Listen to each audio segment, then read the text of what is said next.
Welcome back, everybody, to another exciting edition of Western Civilization.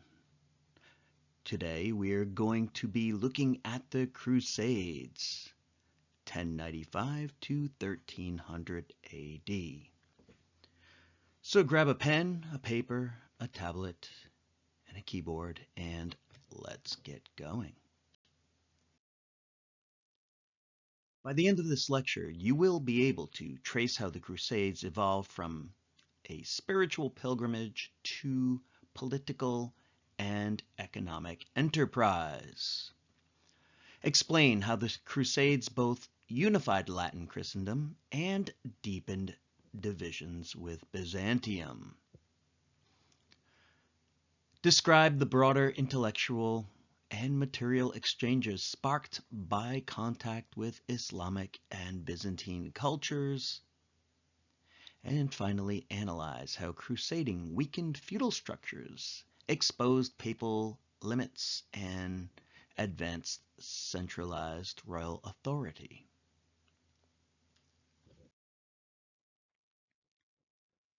In our last few lectures, we've seen how in earlier centuries a new culture, Christendom, began to emerge, fusing Roman order, Christian faith, and Germanic warrior culture. It was perhaps best exemplified by Charlemagne. We also saw, though, that in the post-Carolingian world, that unity had been shattered and replaced with feudalism.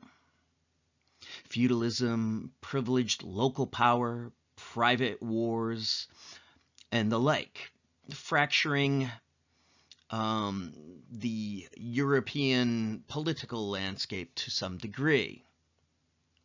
We also saw how the church had responded to that fractured, chaotic world by attempting to channel knightly violence to what it saw as more productive uses. And we saw this best exemplified with the Peace and Truce of God movements.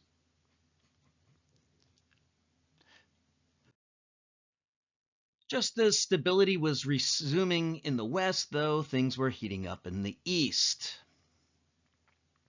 The Seleucid Turks from Central Asia originally had migrated into the Middle East and had converted to Islam. Reports began to circulate back to the West of the Turks harassing Christian pilgrims making their long, perilous journey from the West to the East. The Turks were a formidable foe, and they also began to put pressure on the Byzantine Empire, who was somewhat nominally friendly with the Latin West. The Byzantine emperor made desperate appeals to the Pope and requested mercenaries to come fight and drive off the Turks.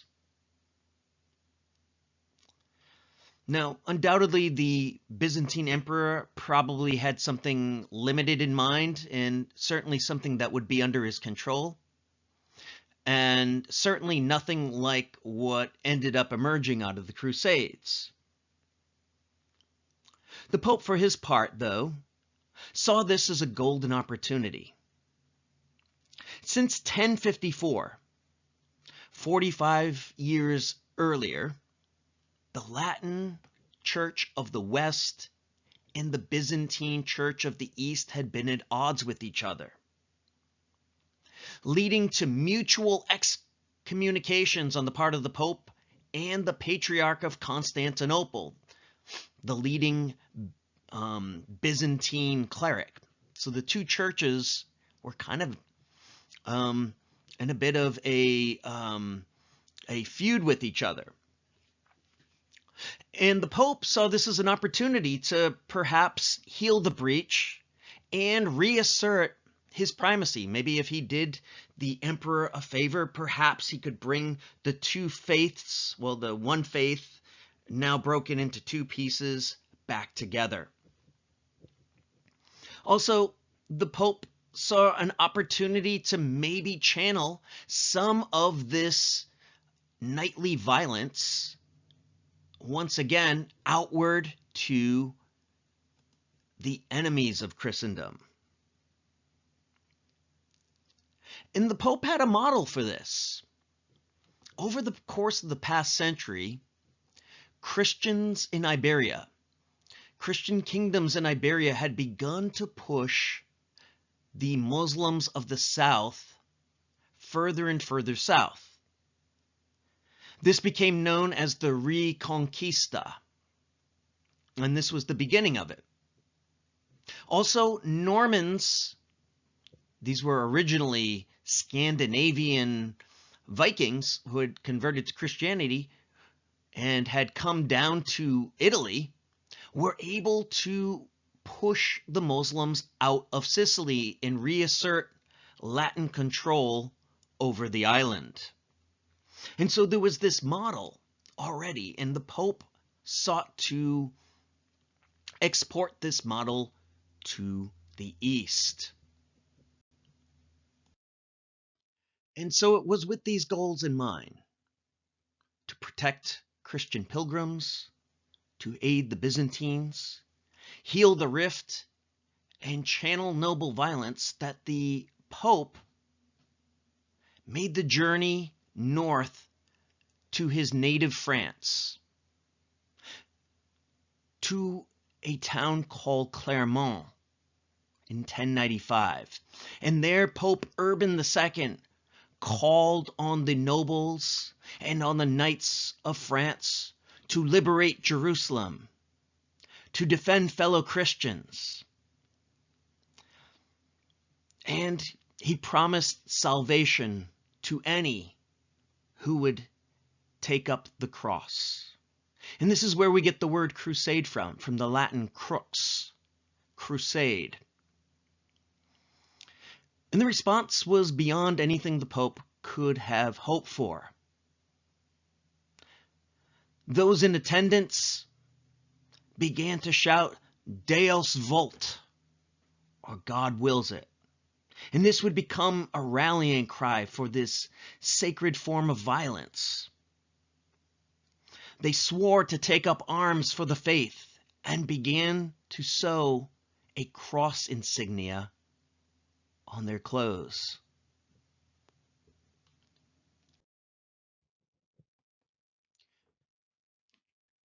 To understand the religious motivations behind the Crusades, we have to understand a little bit about medieval Catholicism. According to medieval Catholic doctrine, in order to go to heaven, you needed to be free from sin. And so it was common for people to confess. Say, yeah, I did something wrong, I did this wrong. And so people would confess, but that didn't mean you were necessarily set yet. Oftentimes, there was a period of penance that one had to undertake. This might be going on a pilgrimage. This might be prayers. This might be acts of charity. And any debt, sin debt, that wasn't paid back would have to be paid back in the afterlife. Before entering heaven, it was believed that Christians who had died without doing proper penance would have to spend a long time in purgatory, being punished for their sins. But what the Pope was offering was an indulgence. The removal of the punishment of sin. For those who agreed to take up the cross, as it was called, Urban offered full remission. And as a further model for this, there was this tradition of pilgrimage, which I've alluded to. Many Christians would go to holy sites across the Latin West, but many even took the long and dangerous trip to Jerusalem. After all, that was one of the causes of the Crusades, right? It's pilgrims being harassed. But this was a model for the Crusades itself. Except unlike regular pilgrims who would be unarmed, the Crusades would be an armed pilgrimage. Warfare would become a sacred act. And the church would direct this energy outward toward those that they regarded as the infidel.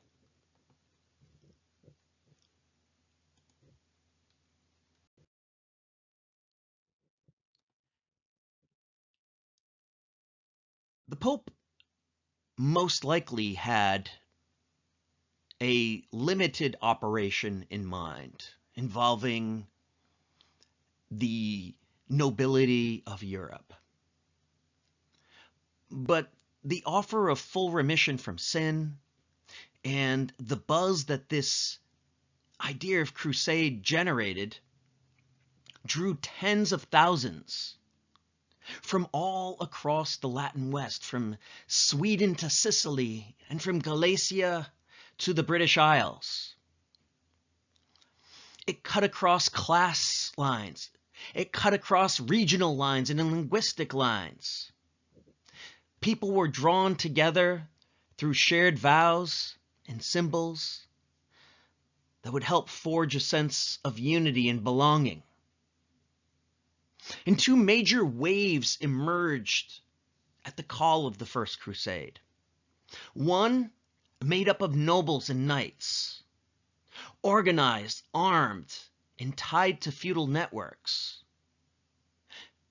And a popular element made up mostly of peasants, spontaneous, emotional, loosely coordinated, and poorly armed.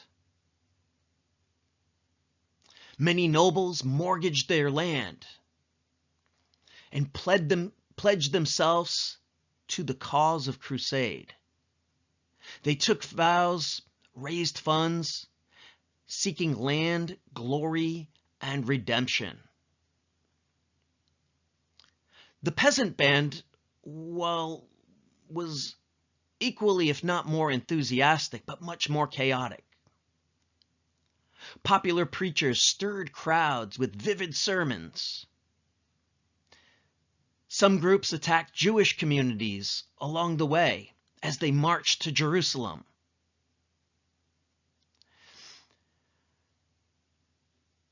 Part of this peasant band actually made it into Byzantine territory, where again they pillaged.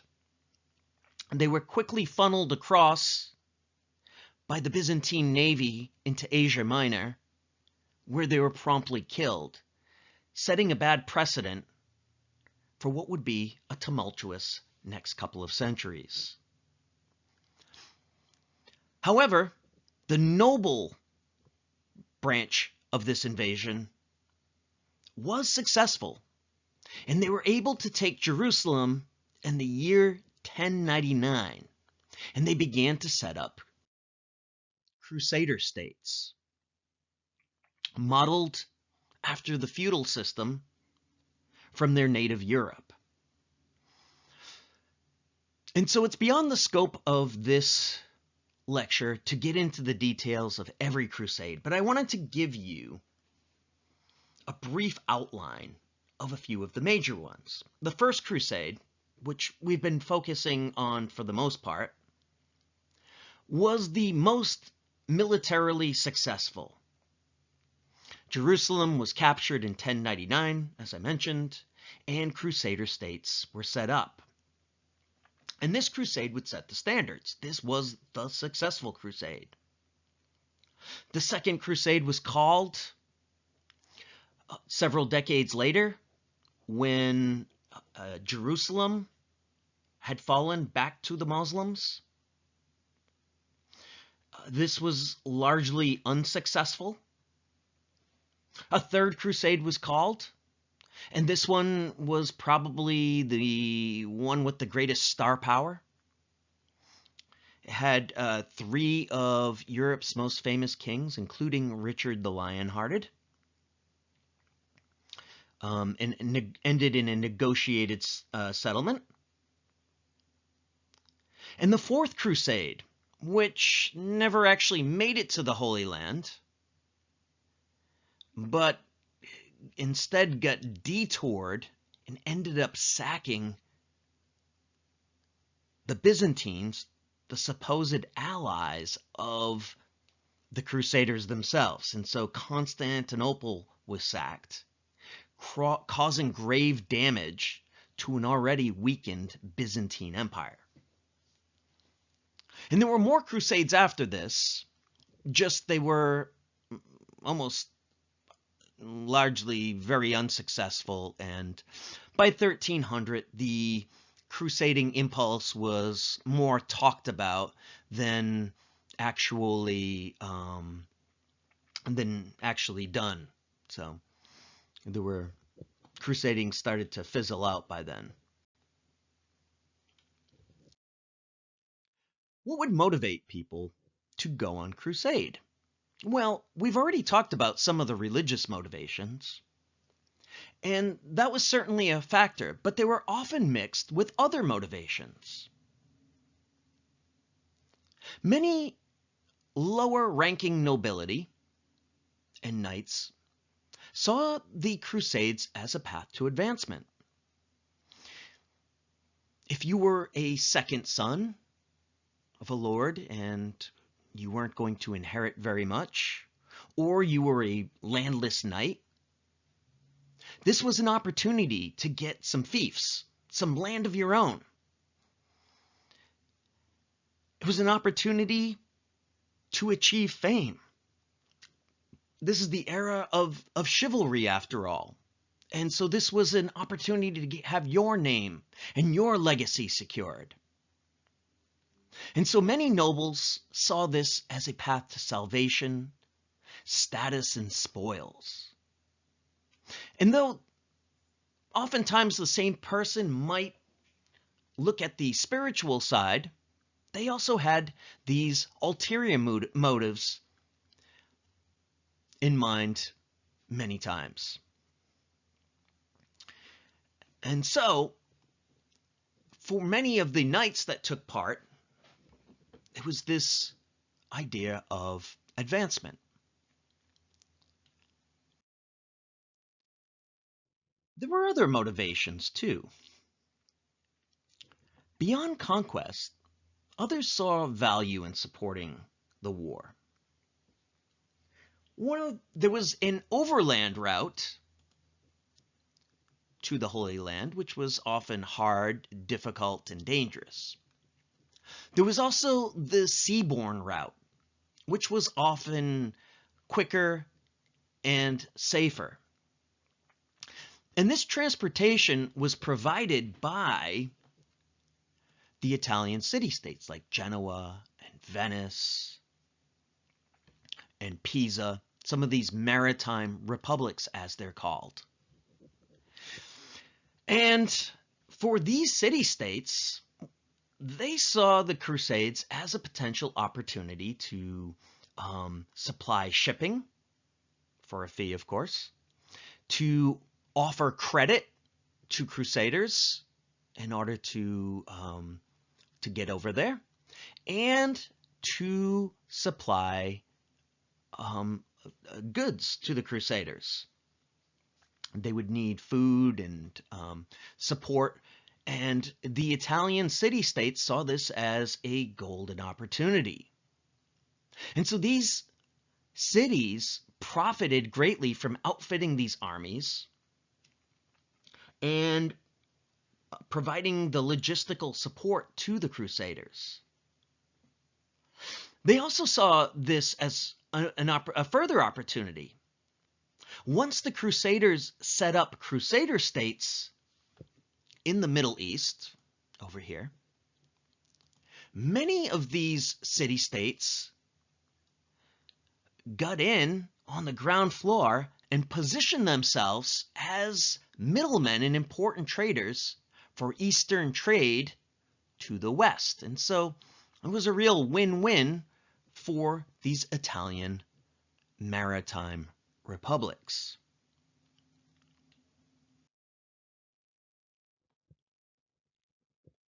Now, speaking of logistics, the Crusades required an unprecedented amount of coordination on the part of Latin Christians. It was actually quite amazing that any of the Crusades were successful, considering the low level of advancement in the West, and the fact that they didn't really have much experience fighting across large distances like this.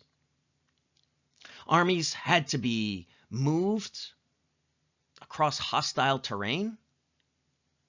Campaigns had to rely on supply chains, fortresses, logistics, and planning. And to be successful, it would require more than just zeal. It was going to require discipline, delegation, and administration. As a matter of fact, brand new religious orders emerged to help bridge the gap. Groups of warrior monks, knights who were, folks who were knights and monks, groups like the Knights Templar and the Hospitallers helped bridge this gap. They guarded roads, they managed donations, helped escort pilgrims across dangerous terrain. And their success hinted at new models of durable power. It was through crusading that Europeans first learned how to project authority over space and time, how to handle the logistics, how to use siege weapons, how to build better fortifications. And these later habits would serve kings as they consolidated their control, and empires as they began to try to project power outward.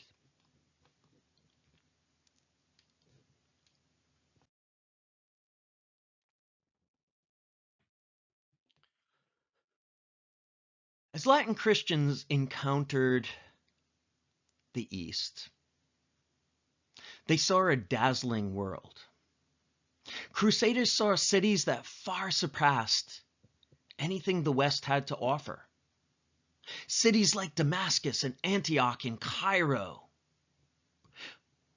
ancient and with their paved roads and libraries and hospitals and advanced administration.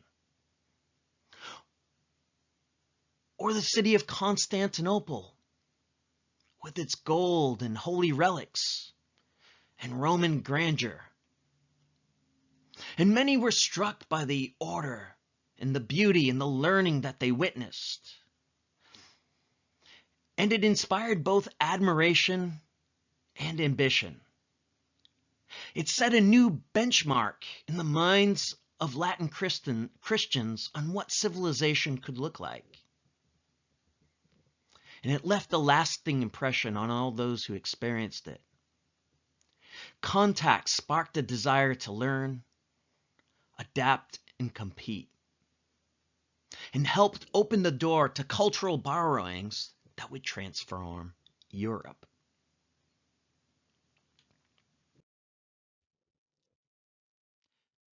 The Crusaders encountered ancient knowledge that had been lost in the West. Knowledge from the Greeks and knowledge from the Romans, and new knowledge that had been added by Islamic scholars. And what they encountered were old minds that were new to them. The learning of Aristotle, with its logic and its natural philosophy. The Greek doctor Galen and Avicenna, with their advanced medical and scientific thinking. And classical texts, texts from the Greeks and the Romans that posed new questions about ethics, politics, and life. And this fostered a new cross-religious learning. As cathedral schools back in Europe evolved into the first universities, and faith began engaging with reason, not just revelation.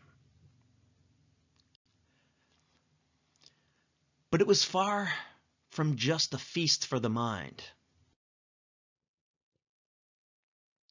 What the Crusaders encountered were new material influences as well. Crusaders brought back with them spices, silks, sugars, ceramics, and glasswork. Eastern luxuries became status symbols and markers of sophistication. And this prompted a big cultural shift as nobles began to favor silks over their traditional wool, or to use sugar over honey. Architects absorbed Eastern models like domes, mosaics, and pointed arches. And this just whet the appetites, literally, for Europeans. New desires reshaped aristocratic tastes. Eastern luxuries became status markers, especially among returning crusaders and their elite patrons. And material exchange paved the way for deeper economic and cultural shifts. And so the Crusades would obviously have a very large impact on the communities of the East, but it would also have a big impact on the West. Many nobles had begun liquidating their estates to raise money to go on crusades. So they would mortgage or sell their lands to fund the dream of becoming a potentate in the East, essentially. And many of the most ambitious nobles went east, and this drew them away from home. And so crusading itself began to weaken many of these feudal estates who had positioned themselves as rivals to the king. And so crusading began to fracture aristocratic power.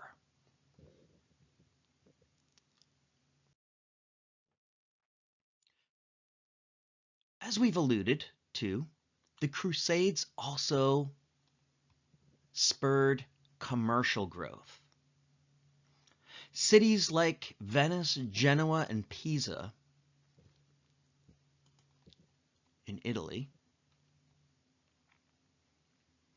profited from transporting crusaders to the Holy Land, but they also, as we've alluded to, gained access to Eastern markets, especially those run by crusader states. And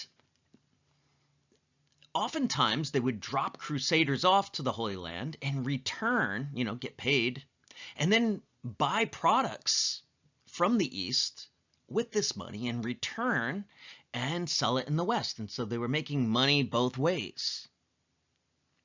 And so economic power began to shift to these cities as these cities became financial centers. And would eventually lay the groundwork. I don't think I'm giving too much away, but it's eventually going to lay the groundwork for what will become the Renaissance, though we have a little ways to go.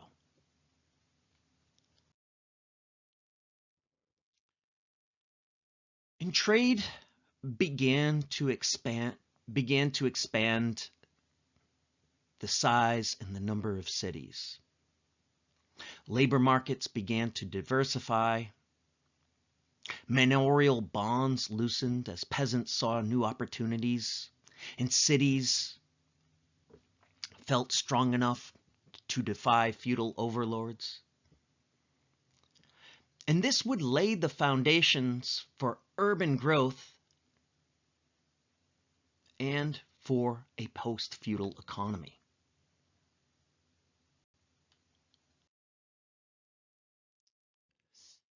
And so, I want to wrap up this section on the Crusades by talking about how they transmorphed, how they began as a spiritual quest. Urban II promising salvation to all of those who would take up the cross.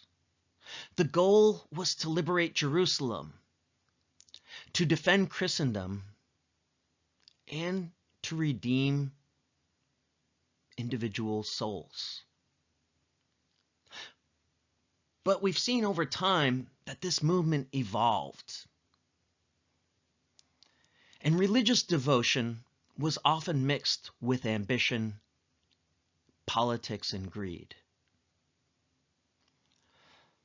The Crusades expanded to target heretics, to target rivals, and even fellow Christians. And by the 13th century, holy war had become more a tool of empire and ideology. The Crusade would have lasting impacts. The sack of Constantinople in 1204 would not only shatter East-West trust, but it would begin the slow decline of the Byzantines and eventually lead to the permanent conquest of Constantinople by the Turks themselves.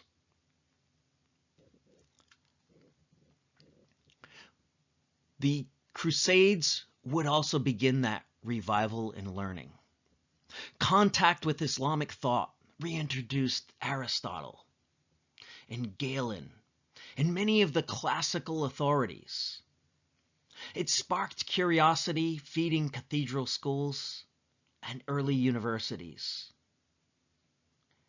and would set the groundwork for what would eventually become the Renaissance, which was closely allied to another effect of the Crusades, the growth of trade in towns. Eastern goods spurring demand across Europe.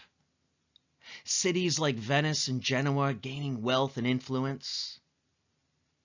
And the Crusades themselves setting up commercial empires and transforming Europe economically into a more urban, mercantile, and capital-based civilization. There were lasting political impacts as well. Feudalism was weakened by the Crusades. Many nobles mortgaged their land or died abroad. Kings took over logistical operations, used the Crusades to begin to raid taxes and exercise military leadership.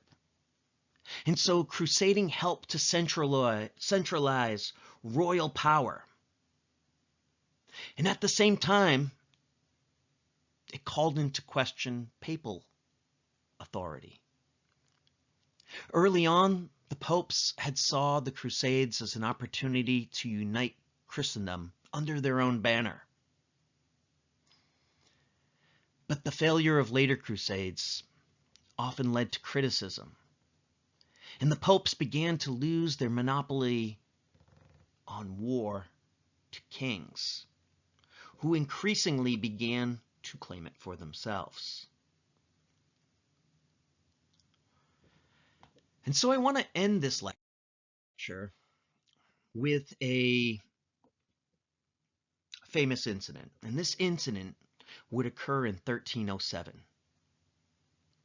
when King Philip IV of France took on the most powerful of the crusading orders, the Knights Templar. Once heroes of the Crusade, by 1307, the Knights Templar had grown wealthy, powerful, and independent. And Philip was deep in debt and needed to raise funds desperately. And so he accused the Templars of heresy. He had their leaders arrested and tortured. And he ordered their wealth confiscated and their leaders burned. And this would mark a symbolic shift in power. The sword would now lay more and more in royal hands. The age of papal crusades was giving way to the age of royal authority. And in our next lecture, we're going to pick up this story. The story of Pope versus King, of churches versus crown. And we'll see a battle for control of Christendom. Would it be the heirs of St. Peter or the heirs of Charlemagne who would ultimately control the fate of the continent? And so it is to this that we will turn in our next lecture as we look at cross versus crown. See you then.